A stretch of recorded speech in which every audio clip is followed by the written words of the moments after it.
Fala galera! Hoje nós vamos falar sobre Provérbios capítulo 18. Eu sou André Maldonado e esse é o canal do JC na Veia.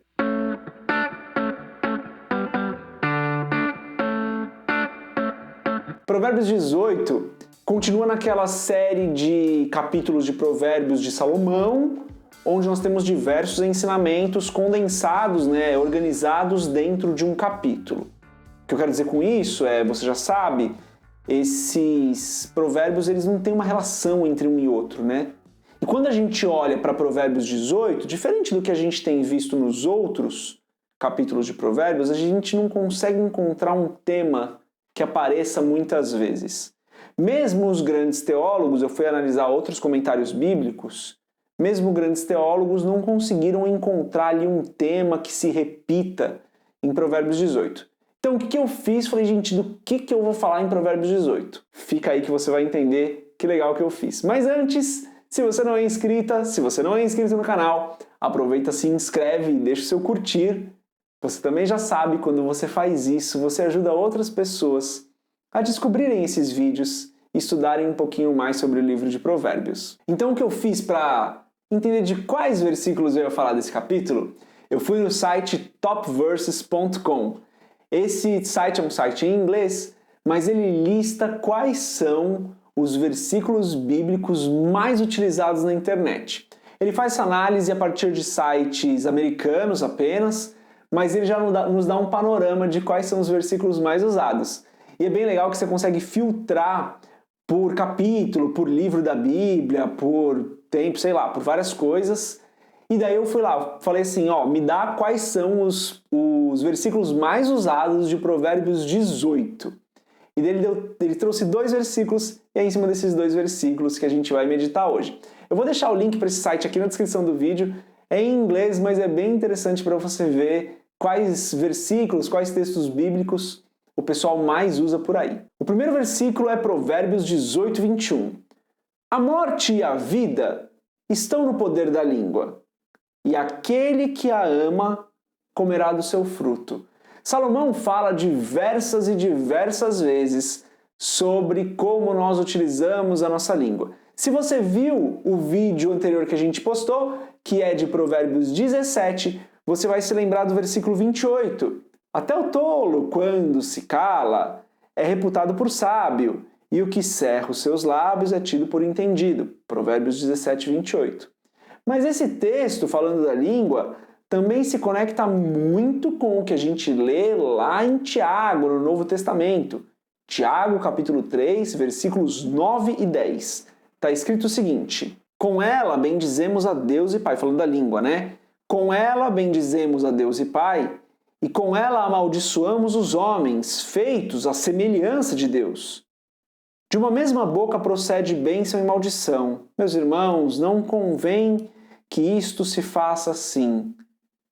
Tiago está falando, bênção e maldição procedem da mesma boca. Salomão está dizendo, a morte e a vida estão no poder da língua. O ensinamento é o mesmo. Devemos entender que da nossa boca podem sair tanto bênção quanto maldição, tanto morte quanto vida.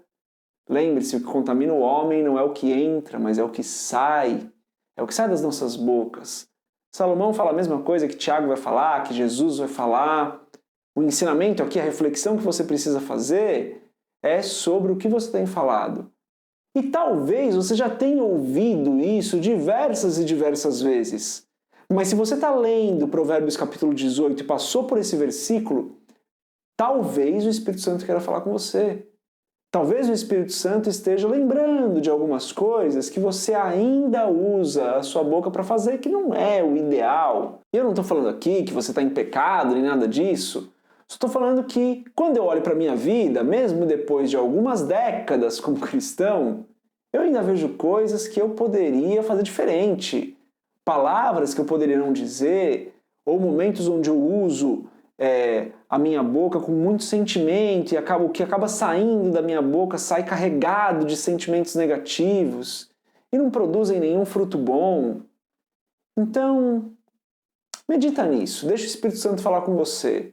Lembra, aqui eu estou só compartilhando a minha visão da palavra, o meu entendimento. que eu tenho quando eu leio esse versículo e conecto com outros textos da Bíblia. Deixa o Espírito Santo falar com você. Medita se você não tem que começar a prestar um pouquinho mais de atenção naquilo que você tem falado. Beleza, esse foi o versículo mais usado de Provérbios 18. Vamos para o segundo versículo mais usado de Provérbios 18. É o versículo 24.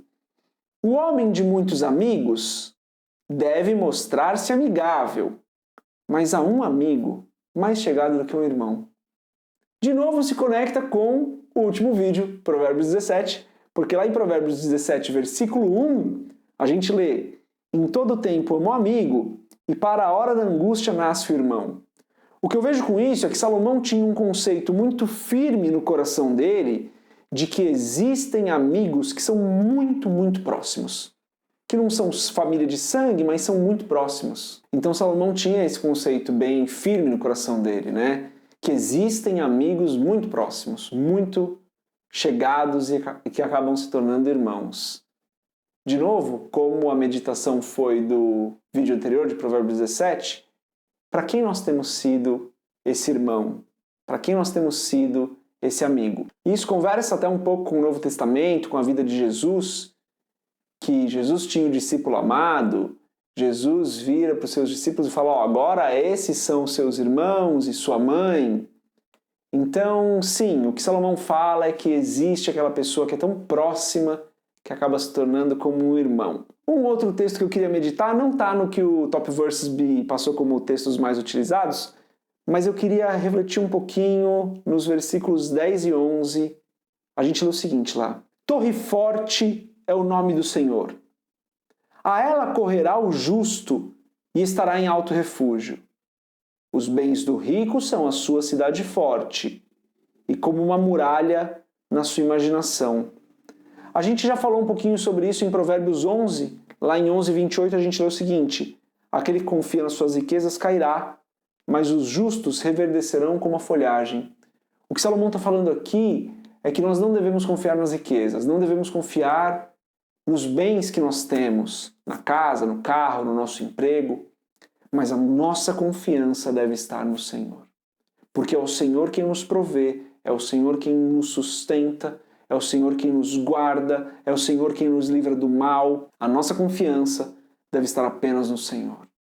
Ele é o nosso provedor em todo o tempo. Então a meditação que você pode fazer, olhando para esses três assuntos, é: como eu tenho usado a minha boca, como tem sido o meu relacionamento com essas pessoas que são tão próximas, que acabam se tornando irmãos, e onde está a minha confiança? Em quem eu tenho confiado? Tenho confiado no meu Senhor e Salvador, ou eu tenho confiado na minha força, naquilo que eu produzo, naquilo que eu tenho? Ora, pede a direção do Espírito Santo, você já sabe, essa é só a minha interpretação do que está escrito, eu tento conectar com diversos textos, mas é a minha interpretação ainda. Ora a direção...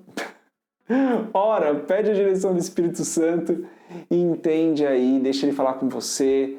E deixa o seu comentário, caso você tenha alguma coisa que a gente deixou passar nesse texto, algum versículo que te chamou atenção no capítulo 18, deixa o seu comentário. Vamos continuar conversando sobre isso, que quando a gente fala da Bíblia, isso é tão importante pra gente, isso ajuda tanta gente a entender mais. Então, tem uma dúvida, um comentário, deixa aqui no comentário, beleza? Deus abençoe a sua vida. Paz.